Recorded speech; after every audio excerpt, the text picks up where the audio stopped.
दो वक्त की रोटी के लिए इंसान क्या कुछ नहीं करता। कई लोग ऐसे भी होते हैं जिन्हें काफी मुसीबतों के बाद एक वक्त की रोटी नसीब हो पाती है। आज हम एक ऐसे लाचार और मजबूर पिता से आपको मिलवाने जा रहे हैं जो कंधे पर एक हाथ से अपने मासूम बेटे को संभालता है तो दूसरे हाथ से साइकिल रिक्शे का हैंडल। रिक्शा चला रहे इस शख्स का नाम राजेश है। राजेश बिहार के काठियार जिले का रहने वाला है। राजेश रोज सुबह जब अपने घर से निकलता है तो साथ में उसका दूध मुहा बेटा भी रहता है। वह उसी को साथ लेकर शहर भर में घूमकर सवारियां तलाश करता है। सवारी मिलने पर एक हाथ से ही रिक्शा चलाकर उन्हें उनकी मंजिल तक पहुंचाने की जतन में जुट जाता है।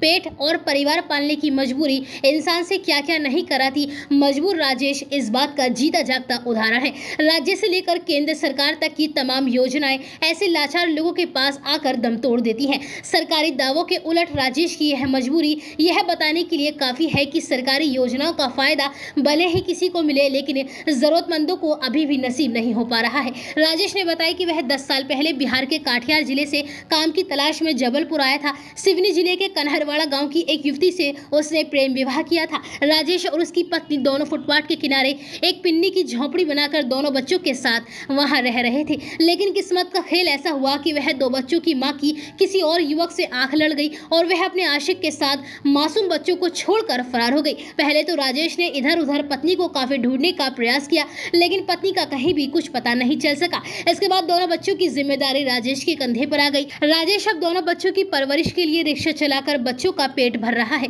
इतना ही नहीं, राजेश की सास उसकी दूसरी बच्ची को बस स्टॉप में साथ रखकर पालती है। बिना कपड़ों के अपने मासूम बेटे को कंधे पर लेकर और हाथ से साइकिल रिक्शा चलाते राजेश पर जिसकी भी नजर पड़ती है वह उसकी मेहनत और जिंदादिली की दाद देने से खुद को नहीं रोक पाता। साथ ही ऐसे लोग सरकार से भी सवाल करते हैं कि तरक्की के असली मायने बड़ी बड़ी इमारतें बनाना नहीं बल्कि ऐसे लोगों को विकास की मुख्यधारा से जोड़ना भी है जिसे फिलहाल सरकार नहीं समझ पा रही है। फिलहाल राजेश की यह कहानी सोशल मीडिया पर काफी छाई हुई है। ये किसकी बहन है? बस अब मैं हूँ। उसकी बहन को वहाँ सुला के बस स्टॉप में। तो बच्चे को लेके कैसे सवारी होते होंगे आप? ऐसे ही होते हैं जैसे होते फिर आप जब देख रहे कैसे भी होते हैं।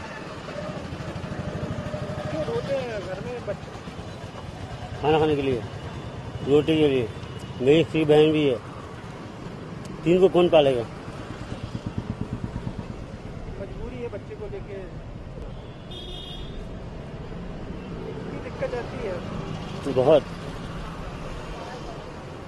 क्यों चलाते हैं आप ये बच्चे को लेकर? तो खिलाएगा कौन? खिलाएगा कौन? शैला ब्यूटी जोन हमारे यहाँ सभी तरह के मेकअप जैसे normal makeup, silicone makeup, airbrush makeup और इसके साथ ही स्किन प्रॉब्लम्स का ट्रीटमेंट डॉक्टर्स की देखरेख में किया जाता है। और साथ ही nail art, hair chemical, hair rebonding, keratin, hair polishing, hair smoothing और इसके साथ ही अगले सीजन के लिए विशेष स्कीम ऑफर, ब्राइडल बुकिंग कराने पर 20% डिस्काउंट, करवा चौथ ऑफर, दिवाली विशेष ऑफर। एक बार हमारे यहाँ विजिट जरूर करें। हमारा पता है DM road, Vivekanand school near Mamta hospital, Vinayak compound के अंदर, बुलंदशहर।